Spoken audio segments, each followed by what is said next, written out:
welcome back to the VET S.O.S show, brought to you by the Who You Know Network. Remember, don't drown in the sea of transition. Grab the VET S.O.S Lifeline.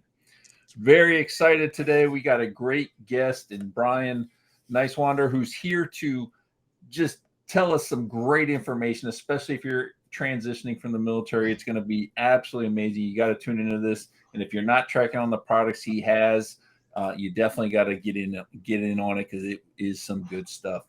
I'm here as always with my partner, Mark. Mark, how you doing today? Hey, I'm doing great, and thank you all for tuning in and showing up. We got some excellent information for you here. Brian is just a mover and shaker in the community, so strap in and get ready for some knowledge bombs. Absolutely. And we want to thank you all for joining in as always, and we want to thank you for those of you who are pairing your channels with us. If you don't know how to pair your channels with us, send us a note, #pairing. We will let you know how to do it. It's very simple, and you can put this episode out on your social media as original content and help spread the word to our veteran community.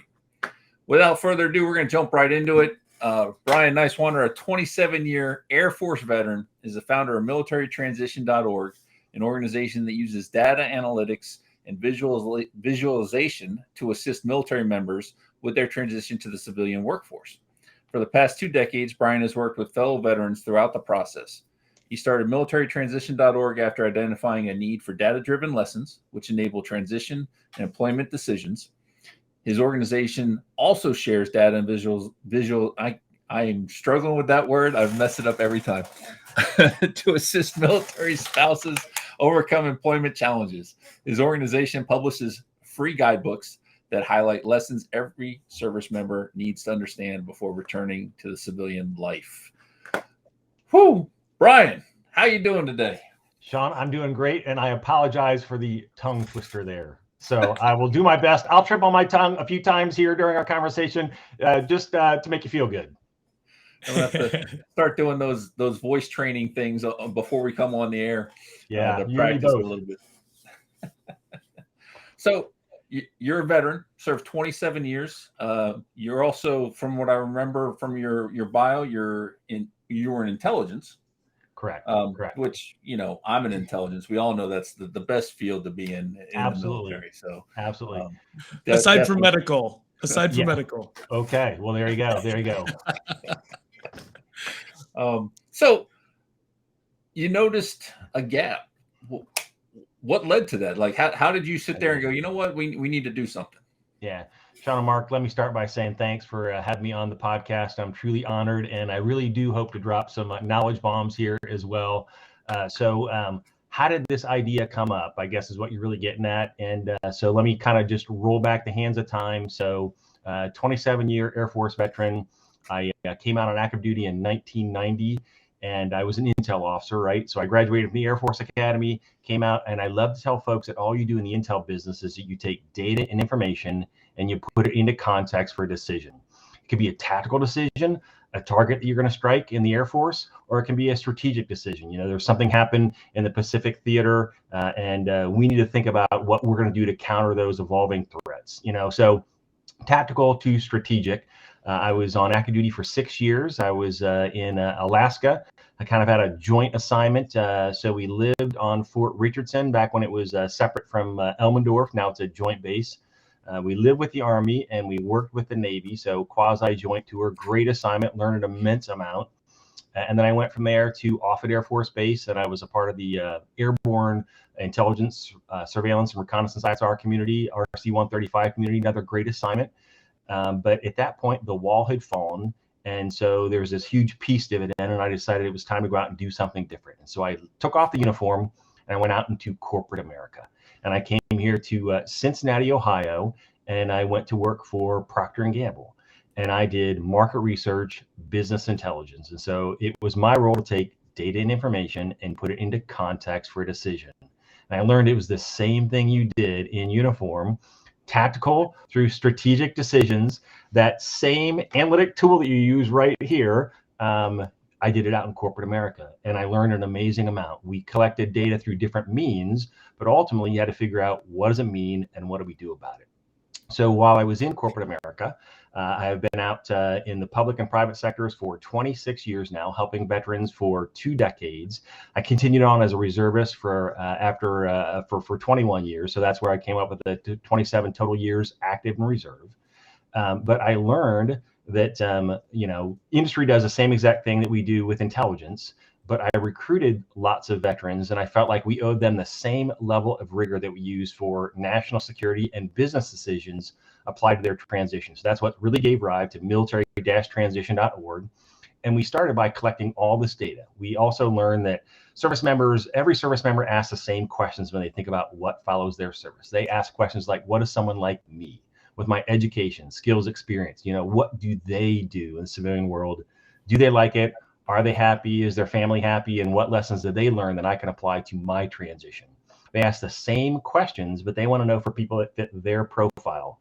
So that's where our interactive data dashboards came from. You put in your branch, rank, years of service, age, specialty, MOS, AFSC, and it will give you 9 pages of data, and then it gives you 2 pages broken down of who's actually in the data set that fits your profile. So that's where it all started. We took that same approach and we applied it to military spouses because they have employment challenges, and we asked similar questions with interactive data dashboards for them as well. So long answer to a short question, but that's really where it all started. Is we took the same approach that we used for national security intelligence, for business intelligence, for business decisions, and we applied it to the transition space, and it's been wildly successful. We have interviewed, surveyed, interacted with thousands of service members, veterans, spouses, and companies, and we make all that data available through our interactive data dashboards or through like our infographics. We've got gobs of infographics. They're floating all around the internet. And then also our new line, our yes, exactly. Thank you. So our transition guidebooks that are like wildly successful, and we're going to continue to extend those, and there's a lot more in the work. All right. Sorry, long answer, short question. Well, that's one right there. Boom. Boom. Look, data, big data, right? That's where everything is going. We know that business intelligence is, certainly really one of the exploding industries right now. Applying that right to a transition and the events that these folks go through, man, that's powerful. So, and it's probably never been done before, right? So not really to that extent. To my knowledge, that we're doing it that's at scale. There's been others that have been collecting some data. Obviously, IVMF has done a fantastic job. They've got gobs of data. Cannot say enough good things about them. But I think we're the only ones that have a interactive data dashboard at scale that people can use, and also for military spouses. And for spouses, yeah, fantastic. So, Shawn, you had a guidebook in between Brian and Shawn. Do you guys want to tell us, because it's not just one guidebook, right? That's correct. Yeah. So so there's actually 3 that have been published so far, and there is one that will be published here a week before Veterans Day for 2022. The first one really started off with let me give you the background of how we actually came up with these guidebooks. Yeah. Right. So right now the transition space is it's confusing, So we've done all this data, we've done all this research. We can tell you this is one of our core flagship infographics, and we can tell you that it's really confusing. 48% of service members say it's more difficult than they expected. 76% of veterans say that their transition was stressful. 52% say that it was confusing. I mean, it is really difficult. And right now there is so much information that's out there. There is a sea of goodwill. That's the good news, but you can also drown in that sea of goodwill.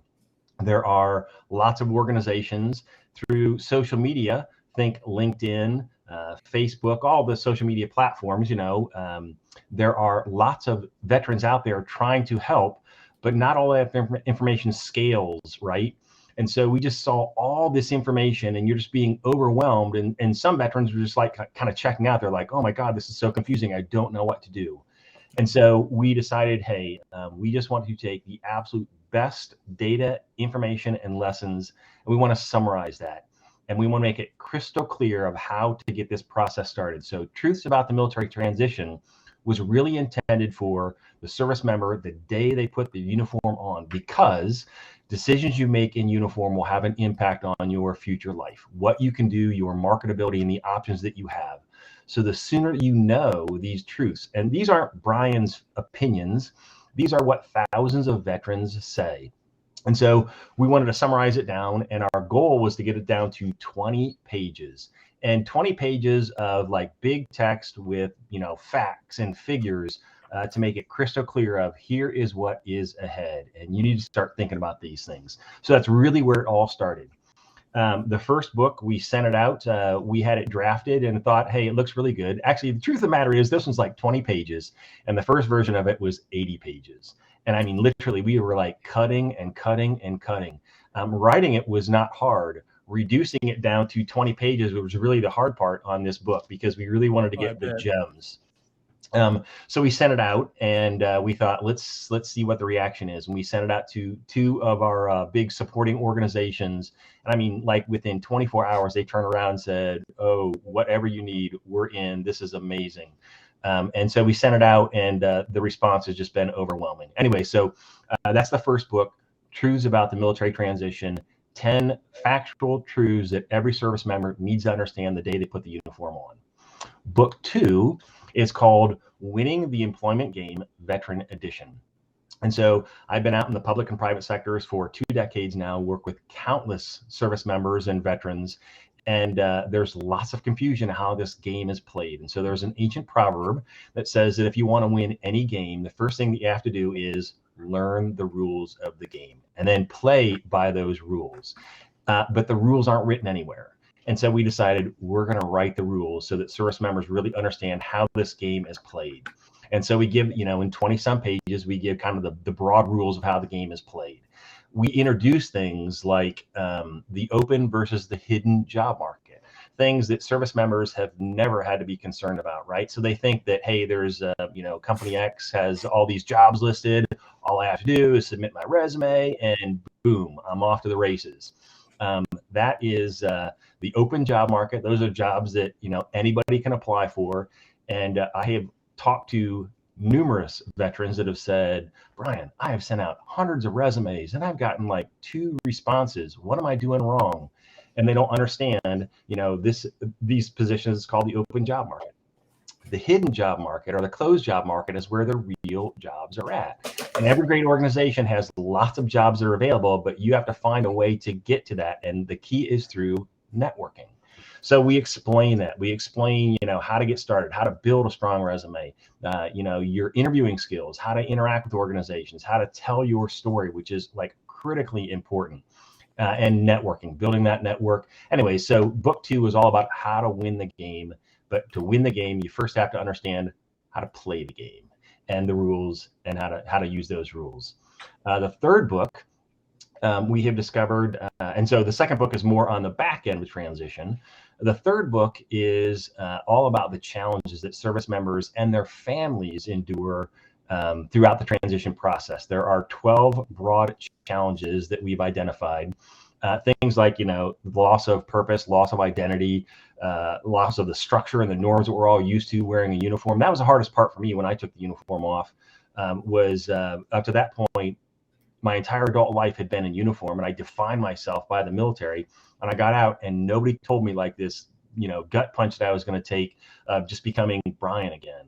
And so we try to highlight that. We talk about there's these barriers that you got to break. There are cultural barriers, there are language barriers, there are informational barriers, there are concerns, family concerns, time concerns, financial concerns. And then there are limitations that you have to overcome. And one of the big ones that I just highlight, and I can't emphasize this enough, if folks don't take anything away from this podcast other than the transition starts with self-reflection. I see so many veterans that like skip over that. They don't think about, what do I want to do? I get a choice in the matter. There's no detailer. There's, no service officer or a senior NCO that's going to actually place me in my next assignment. I get to choose. And that's a blessing if you're ready. It's a curse if you're not. All right. I see the bomb there. That's my cue also to cut that one off. So another long answer to a short question. No, that's great. Because I mean, look, you got the beginning, you got the end, you got kind of the midpoint there, and then the new book coming out. Fantastic. I would love to see something like an adoption of that book, right? Given and put in every service member's hand during in processing, right? And put it in the packet. That would be awesome, because you're right. Like, my own personal experience, I went to MEPS, tested and qualified, and I was in the Air Force as well. I wanted to be an optometry assistant. I went to the processor and the officer there, and he said, "Hey, look, you qualified for any job the Air Force can offer. What do you want to do?" I said, "I want to be an optometry assistant." He's like, "Well, how about this? How about, since you qualified for everything, why don't you just go in open general? And when you get down to San Antonio, if you don't like one of the jobs that are available, well, you just can pick optometry assistant." I'm an 18-year-old dumb kid. I'm like, "Yeah, that sounds great. Keep my options open." Yeah. Okay. I get down there, and it is, that's absolutely false, right? We all know that. And I lucked out. I got, as medical assistant. So I got into Club Med, but just by, sheer blessing. I could have been doing whatever else, right? I could have been a crew dog or what, nothing wrong with those, but not what I wanted to do. And those things shape, like you said, that shapes your career, not only in the military, but beyond that. Really does. And so I absolutely appreciate, Mark, your comment of every service member ought to have that. That is where we are at. We are finding other organizations that we're partnering with to be able to make that a reality. We're very thankful that USAA actually purchased about 25,000 copies of our first book and sent those out through the USO. And that has been really successful.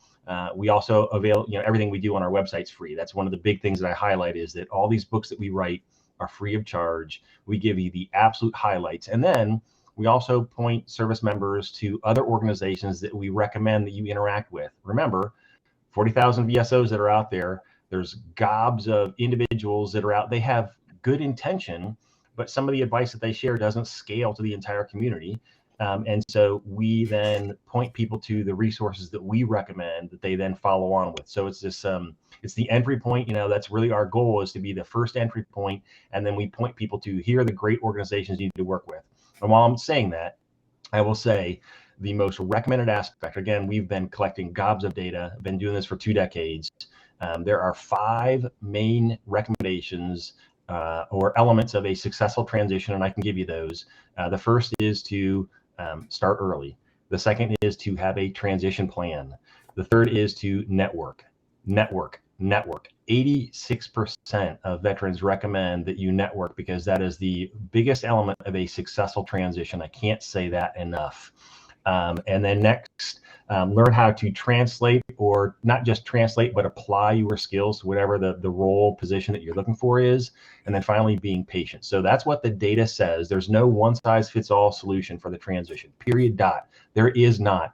But those are the 5 themes that come out when you talk to thousands of veterans. So I say all that just to say, networking can be intimidating, but I will tell you, it is so important. So like when you talk about learning how to translate and apply your skills, networks will really help you. Your network will help you to understand, hey, here's what this organization is really looking for, and here's how to adapt what you did as a medical assistant, as an Intel, Intel professional. Here's how to apply that. So I can't say enough good things. And I said that we point people to great organizations.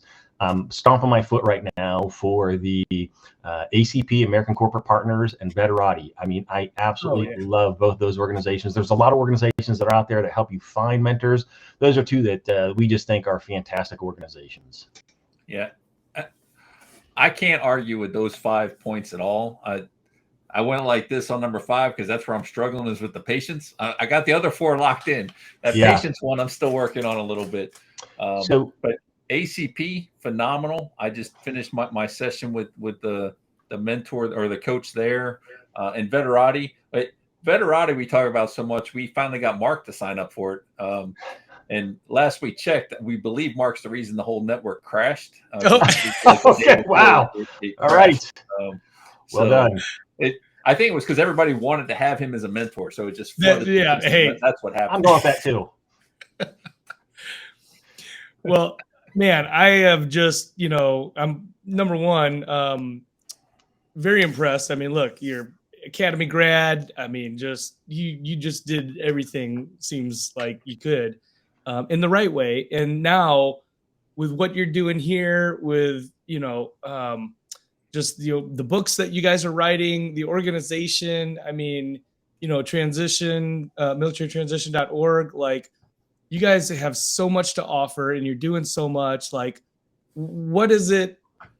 How can people help you? Yeah, that's a great question.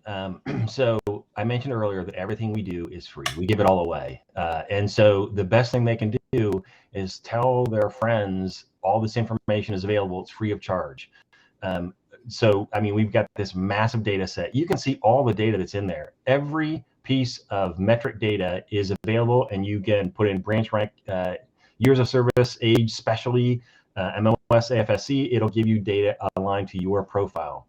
There are gobs of lessons learned on the site. The comments, we share most of the comments, although sometimes we have to kind of, clean them up a little bit because sometimes veterans have some colorful language. So all that's available, but use this data and tell your friends that it's there, that it's free of charge. You go to the site, you can read the books online, you can download them all. They're all there. The fourth book, Mistakes, this is what we've seen after 2 decades. There are 12 consistent mistakes. I didn't really talk about these a whole lot. It's coming out here right before Veterans Day. I personally love the first book, Truths About the Military Transition. I love them all, but Truths really is kind of like every service member ought to have it. Ought to have a copy of that the day they put the uniform on. On the fourth book, Mistakes, it's more to like midway through your career, so you understand and you know more of the mistakes and the ambushes that you're trying to avoid. But our big ask is share the information. Go to the site, use all the data, and then tell everybody you know that it's there, that it's available. Absolutely, and that's really the heart and soul behind why we started this too. All that information out there and trying to spread the information, because I was overwhelmed with all the resources that are available, 40,000 plus, and I was lucky to tie in with a couple good ones early. Someone recommended the key, 4-block ACP commit, Veterati, and Vets Industry sort of got me honed in at the beginning and then branch out from there. And then the other thing that amazed me was how little my peers knew. After 20 years in the military, how many really had no idea. And I knew some things because, I made a point to talk to the people retiring. But a lot of people don't. So what you're doing is amazing. And first of all, they're easy to read, so if you're not a reader, that is a key point. They're easy to read. They're easy to flip through. They're only 20 pages.